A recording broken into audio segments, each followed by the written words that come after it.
नमस्कार, मैं हूं आपके साथ मीनाक्षी रजत और आप देख रहे हैं विस्फोट, जहां आज मैं आपको बताऊंगी कि दुनिया भर में जंगी मोर्चों पर आखिरकार क्या हलचल चल रही है।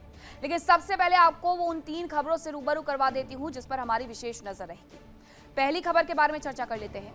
मिडिल ईस्ट में अमेरिका और इजराइल का सबसे बड़ा मकसद था ईरान में कट्टरपंथी सरकार का तख्ता पलट और अमेरिका और इजराइल ने अयातुल्ला अली खामनेई की हत्या की। इसके बाद लगा कि ईरान में अब तख्ता पलट हो जाएगा, लेकिन मुस्तबा के रूप में नए सुप्रीम लीडर आ गए। हालांकि उनके सुरक्षित होने पर कई बार सवालिया निशान लग गए। उन्हें सुप्रीम लीडर बनने के बाद कभी भी किसी भी सार्वजनिक रूप में देखा नहीं गया, सुना नहीं गया, वीडियोस नहीं आए, केवल मैसेजेस आते हैं, लिखित वो भी, जिसके बाद ये आशंकाएं जताई जाने लगी कि मुस्तबा जिंदा भी हैं या नहीं। हालांकि इस मुद्दे पर नेतन्याहू ने चौंकाने वाला बयान दे दिया है। अब उन्होंने क्या बयान दिया उसके बारे में विस्तार से आगे आपको बताऊंगी। दूसरी खबर के बारे में चर्चा कर लेते हैं। इजराइल हमेशा से ही मिडिल ईस्ट में अपना दबदबा चाहता था और उसकी इस चाहत की राह में सबसे बड़ा रोड़ा था ईरान, जिस पर उसने अमेरिका के साथ मिलकर के 2 बार हमले भी किए और अमेरिका हर हाल में इजराइल को मजबूत करने की कोशिशों में लगा है। हालांकि अमेरिका के खाड़ी सहयोगी भी इजराइल से दूरी ही बनाए रखते हैं, लेकिन अब अमेरिका अपने खाड़ी सहयोगियों और इजराइल के बीच की खाई को पाटने की कोशिशों में जुट गया है और इसके लिए उसने अपने एक बड़े सहयोगी मुल्क को लालच भी दिया है। आज हम आपको अमेरिका की कार्रवाई के बारे में विस्तार से जानकारी देंगे। रूस और यूक्रेन के बीच जंग बीते 4 साल से ज्यादा समय से चल रही है। आपको यूरोप के बारे में भी जानना चाहिए। दोनों ही देश एक दूसरे पर भीषण हमले कर रहे हैं। रिहायशी इलाकों से लेकर के कारोबारी ठिकानों तक को नुकसान पहुंचाया जा रहा है। एक से बढ़कर एक खतरनाक हथियार इस्तेमाल किए जा रहे हैं, लेकिन अब ये जंग और भी ज्यादा खतरनाक स्तर पर पहुंचती हुई नजर आ रही है। आशंका है कि इस जंग का दायरा बढ़ सकता है। आज हम आपको इसके बारे में भी विस्तार से जानकारी देंगे। तो चलिए करते हैं शुरुआत और आपको बताती हूँ विस्फोट की अहम खबर। और खबर यह है कि अमेरिकी सेना का ईरान पर बड़ा अटैक देखने को मिला है। Military command centres, drone storage पर हमले किए गए हैं, ये सेंटकॉम ने कहा है। वो कह रहा है कि हमने कम्युनिकेशन नेटवर्क को भी निशाना बनाया है। निगरानी साइट्स पर भी हमने अटैक किए हैं। कमर्शियल जहाजों पर भी खतरे को कम करने का मकसद हमारा था, जिसकी वजह से हमने ये बड़े हमले कर दिए हैं। तो ईरान ने ये बता दिया है कि वो भी कोई कम नहीं है, वो भी लगातार पलटवार कर रहा है। लेकिन इन सब के बीच में जो ये बताया गया है अमेरिकी सेना की तरफ से कि उसने ईरान पर बड़ा अटैक कर दिया है, वो ये बताने के लिए काफी है कि ईरान की तैयारी क्या थी, जिस वजह से सेंटकॉम को बार बार आगे बढ़ के इन पर हमला करना पड़ता है। इनके military commander centres, drone storage क्षमता, इसके अलावा कम्युनिकेशन सेंटर्स, उन सबको उसे नुकसान पहुंचाना पड़ता है। इसी बीच एक और खबर आ रही है, वो आपको बताती हूँ कि यूएस सेना का ईरान पर जबरदस्त अटैक देखने को मिला है और यह अटैक उनका अहवाज और बंदर अब्बास में हुआ है। यूएस सेना ने ईरान में एक बार फिर से जबरदस्त अटैक किया है। अहवाज में किया है, बंदर अब्बास में किया है। अहवाज के पास कई धमाके सुनाई दिए हैं। ये अहवाज के पास धमाके सुनाई दिए हैं। बार बार अहवाज और बंदर अब्बास को नुकसान पहुंचाया जा रहा है और ईरान की कई जगहों को दरअसल नुकसान पहुंचा दिया गया। लेकिन इन सब के बीच में बंदर अब्बास को सबसे ज्यादा नुकसान इस लिहाज से पहुंचाया जाता है कि वहां से दुनिया भर का व्यापार होता है। बंदर अब्बास का ही इस्तेमाल करके, उस पोर्ट का इस्तेमाल करके ईरान अपने व्यापार को दुनिया भर में फैलाता है। इसीलिए बंदर अब्बास पोर्ट को नेस्तनाबूद कर दो, नष्ट कर दो, उसका व्यापार अपने आप वहीं का वहीं थम जाएगा, रुक जाएगा और इसी वजह से वो ये बड़े हमले वहां पर करता है। अब ऐसा नहीं है कि ईरान हाथ पर हाथ रख करके बैठा हुआ है, वो जवाब नहीं दे रहा है, वो भी खुल करके जवाब दे रहा है। मिडिल ईस्ट में अमेरिकी जितने भी सैन्य ठिकाने हैं उन्हें वो नेस्तनाबूद कर रहा है। लेकिन ये भी सच है कि ईरान को एक बड़ा नुकसान इस जंग में उठाना पड़ रहा है।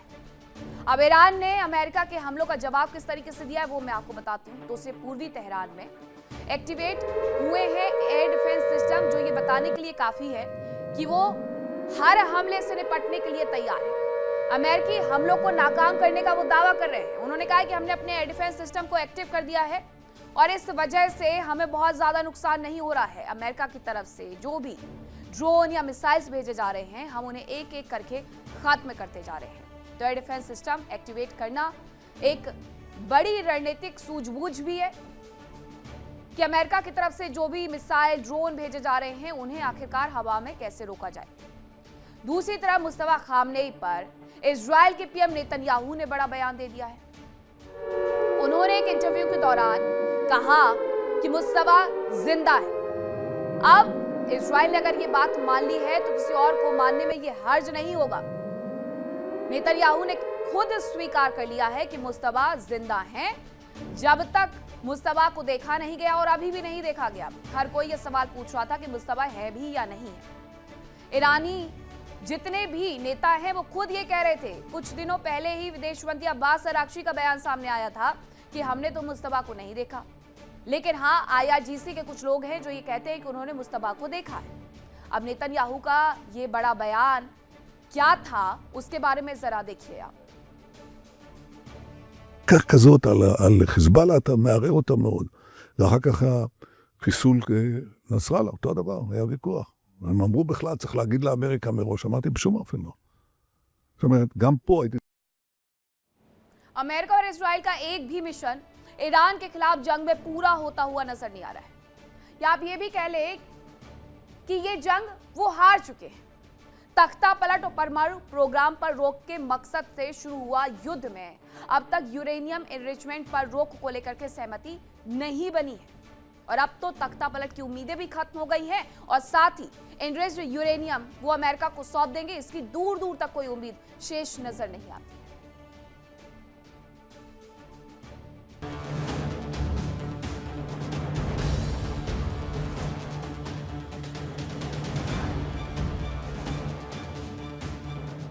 अमेरिका और इसराइल ने 28 फरवरी 2026 को ईरान के खिलाफ जंग का आगाज किया। शुरुआत अयातुल्लाह अली खामनेई की मौत के रूप में उन्हें कुछ कामयाबी भी मिली, लेकिन बाद में ईरान के पलटवार में उनकी कामयाबी धुआं-धुआं हो गई।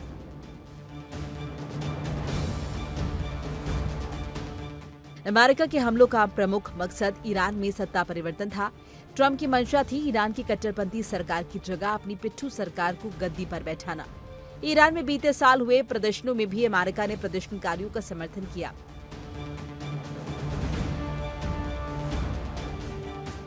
हमलों की शुरुआत में अयातुल्लाह अली खामनेई की मौत के बाद अमेरिका को उम्मीद थी कि अब ईरान की जनता ही कट्टरपंथी सरकार का तख्ता पलट करेगी, लेकिन ऐसा हुआ नहीं।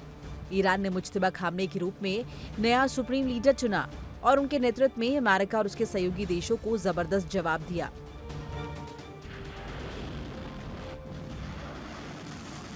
हालांकि मुज्तबा खामनेई सुप्रीम लीडर बनने के बाद कभी सार्वजनिक रूप से सामने नहीं आए। उनका कोई ऑडियो या वीडियो नहीं आया।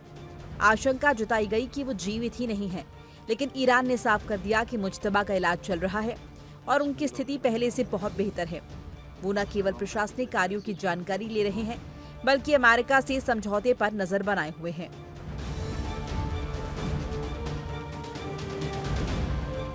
दावा किया गया कि मुज्तबा की सुरक्षा का जिम्मा संभाल रही IRGC के कुछ अधिकारियों और सरकार के कुछ लोगों को ही मुज्तबा की लोकेशन की इंफॉर्मेशन मिली है। मुज्तबा खामनेई अपने पिता अयातुल्लाह अली खामनेई के अंतिम संस्कार में शामिल नहीं हुए, जिसके बाद उनके जीवित होने पर सवाल एक बार फिर से खड़े हुए। लेकिन अब मुज्तबा पर जो स्टेटमेंट आया है, उसने उनके जीवित होने पर मुहर लगा दी है।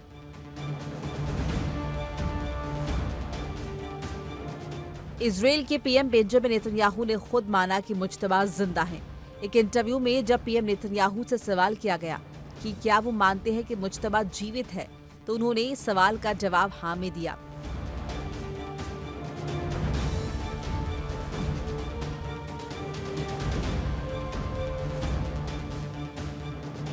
כך כזאת על חיזבאללה, אתה מערער אותה מאוד.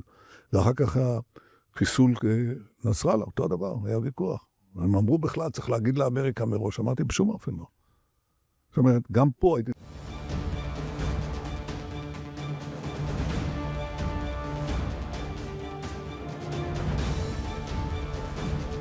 नेतन्याहू का बयान अमेरिका और इजराइल की नाकामी की अटकलों पर मुहर है, क्योंकि इसके साथ ही साफ हो गया है कि अब तक अमेरिका और इजराइल के एक भी मकसद पूरे नहीं हुए। ऐसे में अब तक ईरान पर की गई बमबारी सिर्फ तबाही फैलाने के लिए रही, जिसका नतीजा सिफर रहा।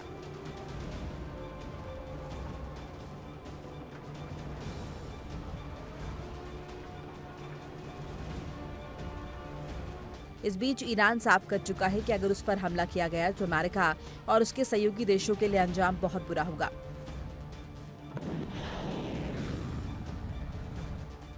अमेरिका और ईरान के बीच समझौते से मिडिल ईस्ट में शांति आने की उम्मीद जताई जा रही थी, लेकिन उसी समझौते ने ऐसे हालात पैदा कर दिए जो हॉर्मुज़ स्ट्रेट में अमेरिका और ईरान के बीच टकराव की बड़ी वजह बन गया।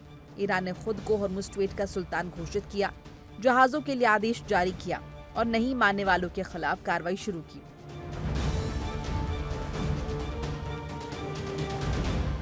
ईरान ने जहाजों पर हमला किया तो अमेरिका ने ईरान के खिलाफ हमलों की सीरीज शुरू की।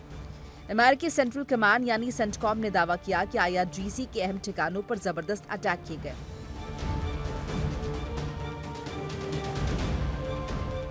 बताया जा रहा है कि हॉर्मुज़ स्ट्रेट के करीब हिशम द्वीप पर धमाकों की आवाज सुनी गई। इसके अलावा हेवाज में भी विस्फोट की आवाज सुनाई दी। अमेरिकी सेना ने दावा किया है कि ईरान के हॉर्मुज़ में जहाजों पर हमला करने की क्षमता को कम करने के मकसद से ये हमले किए गए।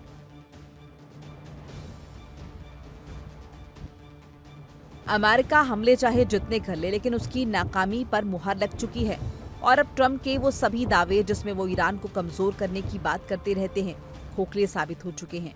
ऐसे में सवाल यह है कि क्या अमेरिका जैसी सुपर पावर के आगे ईरान जैसा अदना सा देश जीत गया?